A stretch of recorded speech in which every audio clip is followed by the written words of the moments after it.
اور بھارت بدل گیا ہے کہ جموں اور کشمیر پہ اس نے یونائٹڈ نیشن سیکیورٹی کونسل کی تمام قراردادوں کو بالائے طاق رکھ کر بالکل یک طرفہ فیصلے بھی کر دیے ہیں. تو بھارت تو بہت بدل گیا ہے اور کوئی شیم نہیں, کوئی افسردگی نہیں کہ ہم نے جی ایک وعدہ کیا تھا بھارت دنیا کی انٹرنیشنل کمیونٹی کے ساتھ, کشمیریوں کے ساتھ, کہ ہم آپ کا حق خود ارادیت دیں گے, اور وہ آپ کہہ رہے ہیں کہ نہیں جی یہ ایسا ہو نہیں سکتا. بھارت واقعی بہت بدل گیا ہے. پہلی بار یہ جب ہوا 2019 میں جب مقبوضہ جموں اور کشمیر کی حیثیت تبدیل کی گئی, جی تو پہلی بار بھارت کی تاریخ میں کسی اسٹیٹ کو کہ وہ ان کی آکوپائیڈ اسٹیٹ ہے, اس کو یونین ٹیریٹری میں تبدیل کر دیا گیا. صحیح. اور صرف یونین ٹیریٹری میں تبدیل نہیں کیا گیا بلکہ اس کو 2 حصوں میں تقسیم کر کے 2 یونین ٹیریٹریز بنا دی گئیں. تو بھارت تو بہت بدل گیا ہے. اور پھر بھارت اس طرح بھی بدل گیا ہے کہ سپریم کورٹ کے پاس جب یہ بات گئی, حالانکہ سارے ان کے اپنے آئین اور قوانین کے خلاف تھی یہ چیزیں, لیکن جی. بھارت بہت بدل گیا ہے کہ وہاں سپریم کورٹ نے کہا کہ نہیں, جو بھارت کی پارلیمنٹ نے جو فیصلہ کیا مقبوضہ جموں اور کشمیر کے بارے میں, جو اس کی ایک خاص حیثیت تھی اس کو ختم کیا, یہ بالکل قانون اور آئین کے مطابق تھا. تو بھارت تو بہت بدل گیا ہے.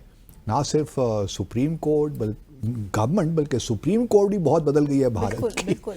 تو بھارت میں تبدیلیوں کی تو کوئی کمی نہیں ہے اگر جے شنکر صاحب اس کو سمجھ سکیں. بھارت بہت بدل گیا ہے کہ بنگلہ دیش بھی اب ان کو ایسی نظروں سے دیکھتا ہے.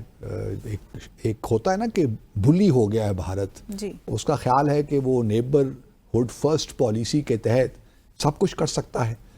بھارت بنگلہ دیش بھی پریشان ہے, پاکستان بھی بھارت کے ہاتھوں پریشان تو نہیں میں کہوں گا, لیکن ایک الجھن تو میں رہتی ہے نا. جی. اسی طرح اگر آپ دیکھیے تو بھارت کے دوسرے جو ہمسائے ہیں, چاہے وہ نیپال ہو, ایون بھوٹان بھی فار دیٹ میٹر, وہ بھی بہت ان ایزی انکمفرٹیبل فیل کرتے ہیں. صحیح. تو بھارت واقعی بہت بدل گیا ہے. یہ شاید پاکستان میں ہم اس کو سمجھ نہیں پاتے. تو آئی ایم گریٹفل ٹو جے شنکر صاحب کہ انہوں نے بتایا کہ بھارت بہت بدل گیا ہے, لیکن سب چیزیں ٹھیک ہیں, بدل گیا ہے. یہ میں بات ضرور ساتھ ایڈ کر دوں کہ بھارت نے ترقی بھی بہت کی ہے اکنامکلی. کہتے ہیں کہ دنیا کی 5ویں بڑی طاقت بن گیا ہے اقتصادی طور پہ, جی. اور آگے بھی 2030 یا 2029 تک شاید دنیا کی 3ری بڑی طاقت بن جائے. لیکن بھارت بہت بدل گیا ہے کہ ساری ترقی کے باوجود بھی ابھی بھی ماشاءاللہ millions and millions of people living below the poverty line. تو بھارت بہت بدل گیا ہے. پاکستان نہیں بدلا, یہ بات درست ہے کہ پاکستان بہت چیزوں میں نہیں بدلا, لیکن کبھی جے شنکر صاحب آئے ہوئے تھے پچھلے سال اکتوبر میں پاکستان, جی. شنگھائی کوآپریشن آرگنائزیشن کی میٹنگ اٹینڈ کرنے. تو کم از کم ان کو یہ اسلام آباد میں جب وہ صبح اپنے ہائی کمیشن میں صبح جاگے تو انہوں نے کہا کہ اتنا اچھا ماحول ہے, تو یہاں پہ تو صبح ایک مارننگ واک ہونی چاہیے. اتنی زبردست مطلب پولوشن کوئی نہیں ہے اور زبردست درخت ہیں, لینڈ اسکیپ زبردست ہے. تو انہوں نے صبح صبح اپنے ساتھیوں کے ساتھ جو ہے سب ہائی کمیشن کے احاطے میں ہی وہاں پہ بڑی زبردست واک اور ایکسرسائز کی. پاکستان دیکھیے, پاکستان میں کوئی, ہم جانتے ہیں کہ پاکستان میں جو ہمارے اندرونی حالات ہیں وہ کوئی اتنے اچھے نہیں ہیں, لیکن الحمدللہ آپ کچھ چیزیں بہتر ہو رہی ہیں. بالکل. میکرو اکنامک انڈیکیٹرز بھی اب بہتر ہیں. ریمیٹنسز دیکھیے ہماری ماشاءاللہ بڑھ رہی ہیں. آپ کرنٹ اکاؤنٹ بیلنس بھی ہمارے فیور میں ہو گیا ہے, امپورٹس کم ہیں, ایکسپورٹ زیادہ ہیں.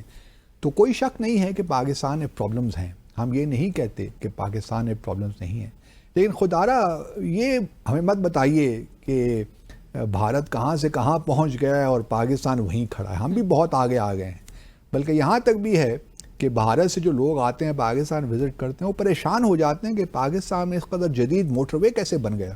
جی. کیونکہ یہ باتیں تو وہاں نہیں پہنچتی نا, جو ایک بیانیہ ہے بھارت کے, جو گودی میڈیا جسے کہتے ہیں, کیونکہ میڈیا بھی سارا بکا ہوا ہے اس وقت بھارت میں. تو بھارت کے لوگوں کو ان باتوں کا علم نہیں ہے. میں خود ایسے بہت سے لوگوں کو جانتا ہوں جنہوں نے پاکستان کا وزٹ کیا, جب وہ واپس آئے ہائی کمیشن میں تو انہوں نے بتایا کہ ہم تو حیران رہ گئے. پاکستان میں جس قسم کی آزادی ہے، مطلب خواتین کے بارے میں بہت ہوتا ہے کہ بھئی خواتین بڑی سپریسڈ ہیں.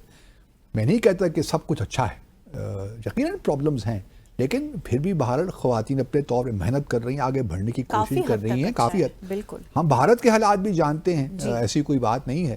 ہمیں ایک ایک چیز کا معلوم ہے. آپ ممبئی سے اتریں تو آپ کو سلم نظر آتے ہیں. دنیا کا سب سے بڑا سلم جو ہے وہ ممبئی میں ہے، جہاں پہ 1 ملین لوگ ایک ملین لوگ رہتے ہیں. تو ہزاروں چیزیں ہیں. اور پھر ویسے بھی جو آپ دہلی کو دیکھ لیجئے، دہلی بڑا اچھا شہر ہے، کوئی شک نہیں ہے، لیکن دنیا بھر میں اسے ریپ کیپٹل کہا جاتا ہے. تو یہ بھارت بہت بدل گیا ہے 2014 سے لے کر 2025 تک. اب کس بات کا ہم ذکر کریں ڈاکٹر جے شنکر کو کیا بات بتائیں. یہ ضرور ہے کہ پاکستان ایک چیز میں نہیں بدلا، یہ میں ان کی بات مانتا ہوں. ہماری کشمیر جو پالیسی ہے اس میں ہم نے بہت سی ماضی میں غلطیاں کی، لیکن ہم آج بھی کشمیریوں کے ساتھ کھڑے ہیں. بالکل. اور ہمارے آرمی چیف نے 2 دن پہلے کشمیر سے متعلق جو بیان دیا ہے، میں بالکل ان کو 100% اس بیان کو انڈورس کرتا ہوں کہ جموں اور کشمیر ہماری شہ رگ ہے، بے شک، اور یہ پاکستان اس کے بغیر نامکمل ہے. اور ہم امید کرتے ہیں کہ جب بھی کشمیریوں کو موقع ملے گا کہ وہ اپنا حق خود ارادیت استعمال کریں تو فیصلہ پاکستان کے حق میں کریں گے. اور بھارت جو کچھ بھی کرتا رہے، لیکن کشمیری کبھی بھی اپنے اس حق خود ارادیت سے دستبردار نہیں ہوں گے. بالکل. یہ الگ بات ہے کہ بھارت بہت بدل گیا ہے کہ وہ کشمیر میں بھی اب جو ہے مقبوضہ کشمیر میں بھی اس مسلم اکثریت علاقے کو مسلم اقلیت علاقے میں تبدیل کرنے کی کوشش کر رہا اور ہے. اس پالیسی پہ زوروں سے کام ہو رہا ہے. آرٹیکل 35A جو انہوں نے ریووک کیا وہ اسی کانٹیکس میں ہے. جی. تو بھارت پاکستان کو تھوڑا سا ہوشیار رہنا چاہیے، ویجیلنٹ رہنا چاہیے، اور ڈیلیجنٹلی جو ہے کشمیر ڈپلومیسی کو پرسو کرنا چاہیے. بالکل. لیکن یہ ہے کہ بھارت بقول ڈاکٹر جے شنکر کے بہت بدل گیا ہے. چلیں زبردست ایک سمری جو ہے جے شنکر صاحب کے بیان کی باسط صاحب نے جو ہے وہ پریزنٹ کر دی. اسی کے ساتھ ہی یہاں لیں گے مختصر سا وقفہ، بریک کے بعد واپس آئیں گے اور شامل کریں گے دیگر اہم موضوعات. ہمارے ساتھ رہیے گا.